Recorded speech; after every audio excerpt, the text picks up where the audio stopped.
agarang pagpapauwi kay dating Pangulong Duterte, inihain sa Korte Suprema. Galaw-galaw naman kayo dyan.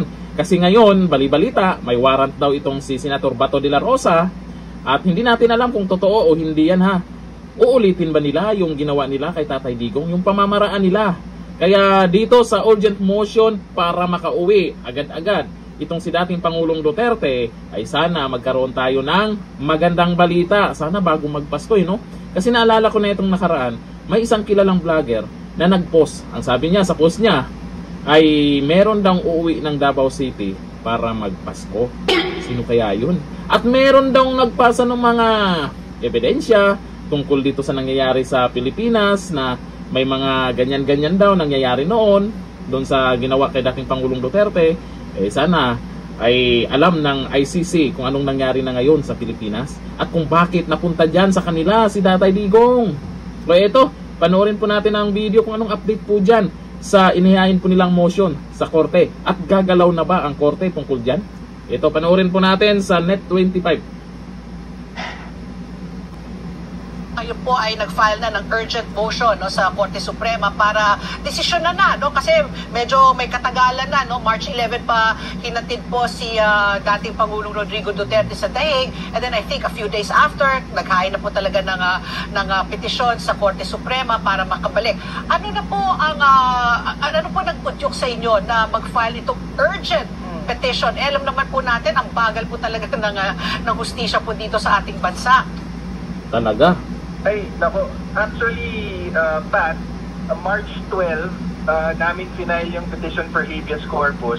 Nasa aeroplano pa po si PRRD nung mga panahon na yon. Under the control pa ng gobyerno natin. Kaya umasa kami nung final namin yun ng March 12 na mauutusan pa ang gobyerno na papalikin yung aeroplano dito. Kaya lang, hindi naglabas agad ng action ng Supreme Court hanggang sa nahatid na nga si Pangulong Duterte sa ICC. Ngayon, final namin, kaya na nga ng sabi mo, diba, kung napakatagal ng hustisya dito sa Pilipinas, narinig nyo na yung pasabihan na justice delayed is justice denied. Napakatotoo niyan, lalo na sa petition for habeas corpus. Kasi ang habeas corpus, dapat madali ang remedy yan, madali ang kaso para mabalik yung taong tinakip ng sino man. Kasi pinapahalaga ng konstitusyon natin at ng batas natin ang kalayaan ng bawat Pilipino at lahat ng bawat tao. Kaya kapag nag-file ka ng habeas corpus, ang expectation yan, mabilisan. In fact, ang policy nga ng Supreme Court is kahit na mukhang walang merito yung petition on its face, mag-issue na agad ng writ of habeas corpus para i-produce yung taong hinahanap sa korte para maaral na ng korte kung legal nga ba ang pagkadakip o pagkakulong sa tao na yon. Pero sabi mo nga, March 12 pa na-file, lagpas 8 buwan na po, wala pang action tagal na. Supreme Court. Kaya nag-file na tayo ngayon ng urgent motion. Kasi din, Pat, marami nang nangyari since March 12 na nakakabahala na dapat na hindi sana nangyari kung umaksyon yung Supreme Court. So, number 1, lumubha na yung kalagayan ni Pangulong Duterte sa ICC. Kung nabalitaan nyo, nag-file yung si Attorney Kaufman sa ICC ng request for indefinite adjournment of proceedings kasi lumubha na yung kondisyon niya, yung cognition niya, hindi na siya makaalala, hindi na ma-place yung time and place, nahihirapan na siyang alalahanin yung mga yon.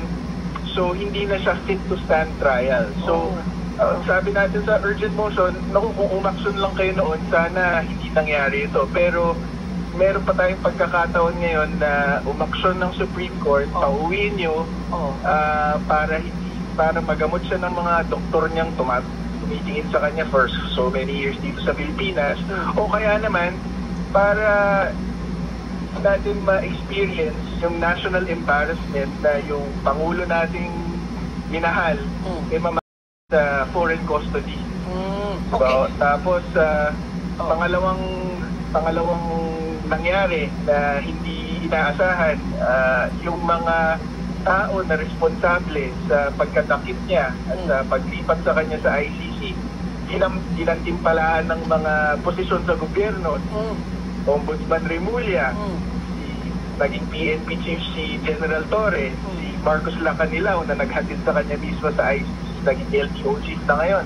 So, dahil hindi resolve ng Supreme Court, imbis na parusahan itong mga to, nagantimpalaan pa ng importanteng posisyon sa gobyerno. Tapos yung pangatlo, kaya din kami nag-file kasi sabi ng DOJ, meron silang opsyong ulitin ito para naman kay Senator Bato. So, yun nga.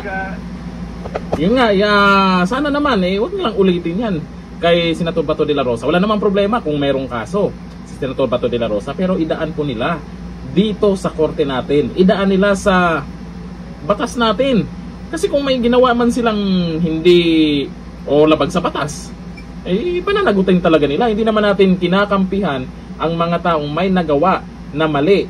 Kung meron talaga, paano kung basta na lang ipadala sa ICC? Paano kung iba na ang Pangulo? Ang mangyayari dyan, sa susunod na administrasyon, kung sino man yung papalit, lalo na pag si BP Sara, ang presidente, malapit talaga sa katotohanan yan. Baka may ibang ipadala din sa ICC. Pwedeng mangyari yan. At talagang haharangin nila ngayon yan kasi baka talaga, Kaya dito po, sa inihain po nilang urgent motion, ay sana sa Supreme Court, galaw-galaw na, at mukhang talagang matagal na po yung inihain nila noon, at mapauwi itong si dating Pangulong Duterte. Halata naman sa mga galawan kung bakit pinadala ng pabilisan itong si Tatay Digong. Minadali talaga, tapos yung mga gumawa ng paraan para maipadala sa ICC si Tatay Digong, nagkaroon pa ng promotion. Yun nga lang, itong si Torre mukhang kinarma, di ba? Yung position niya ay mukhang pinatikim lang saglit, di ba? Magbasa po tayo ng mga komento ng mga netizens tungkol po dito sa update po kay dating Pangulong Duterte, or kailan ba siya papauwiin o kailangan daw pauwiin na. Yan po ang motion na inihain po dyan sa Supreme Court. Ayon po dito kay Para Larga, malabo yan sa ngayon. Kita naman ang focus ngayon ng administrasyon, ipakulong lahat ng kalaban. Naku, nabanggit din po kasi yan ni Senator Amy Marcos noon, bago ginawang ombudsman itong si Remulla, na talagang pipilitin ng taga-kabila na gawing ombudsman si Remulla dahil ipapakulong daw tong mga kaalyado ni BP Sara, pati si BP Sara. At sinabi ni Senator Amy Marcos, pati daw siya. Kaya isang dahilan din siguro kaya nagsalita na rin po itong Senator Amy Marcos tungkol sa kanyang kapatid, asawa ng kanyang kapatid, at anak ng kanyang kapatid, kung ano yung pinagagawa di umano sa Malacanang. At abangan po natin, posibleng may ilabas siyang ebidensya dahil nakaraan lang, kahapon lang ba yun? May mga nagsend daw sa kanya na mga pruweba. Ang nagsend sa kanya, yung mga empleyado daw sa palasyo, pulis, sundalo. Kaya maraming nag-aabang niyan. Tahimik ngayon si Senator Amy Marcos, kaya baka biglang boom. Ayon dito kay Balzasme, pwede ba ipa-ICC na din si BBM dahil sa korupsyon na nangyayari ngayon? Ay, malabo po yan ngayon. Malabo po yan. Pero pwede namang mangyari yan kasi inumpisahan nilang mag-ICC. Kaya sa ngayon, ang focus po ngayon ng karamihan ay ilabas yung katotohanan kung sino po talaga yung totoong kurap. Yung mga tao naman ngayon, ito yung kurap, ito yung taong kurap, ito yung mga gumagawa ng hindi maganda sa pera ng taong bayan, nagpakabusog sila, may mga pangalan ng lumalabas. Pero ang tanong, mananagot ba sila? May mananagot ba dyan? May mapa-ICC ba? Malamang ang mapapa-ICC dyan, kaalyado din ng mga Duterte. Sa ngayon, itong si Senator Amy Marcos, alam niya kung ano yung galawan po ng taga-palasyo, malamang merong ilalabas yan. Mas matinding ilalabas yan. Kasi yan yung hamon ng karamihan, lalo na yung mga loyalista nga, na maglabas daw ng ebidensya. Hintay-hintay lang. Baka pag naglabas ng ebidensya, mananahimik na naman kayo ha. Hanggang dito na lang, thank you.